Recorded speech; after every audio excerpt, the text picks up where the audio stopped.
Izaho kosa manantona anao amin'ny anaran'ny tompon'izao rehetra izao. Samoela 1:7 ny 5:20 tapany 2.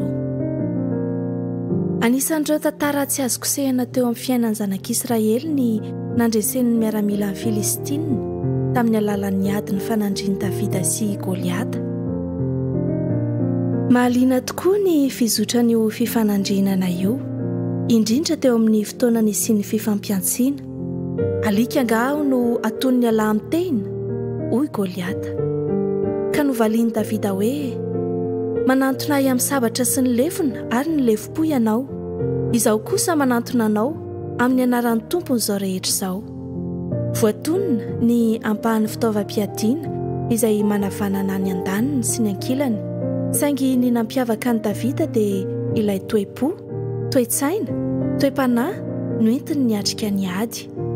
Resy lahatra amin'ny fahaizany miady sy ny fampiasan'ireo fitaovana eny aminy tokoa i Davida. Saingy tsy ireny no nidikiny, fa ilay Andriamanitra izay miaraka sady miandany aminy.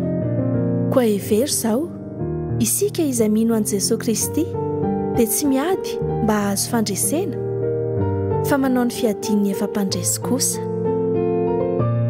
Anjarantsika kristianina noho izany ny mizara fandresena manoloana ireo olona manodidina antsika, dia ny fomba fisaina, ny fomba fiasa, ny fomba fiteny.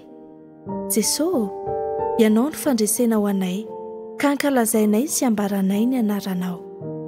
Amen.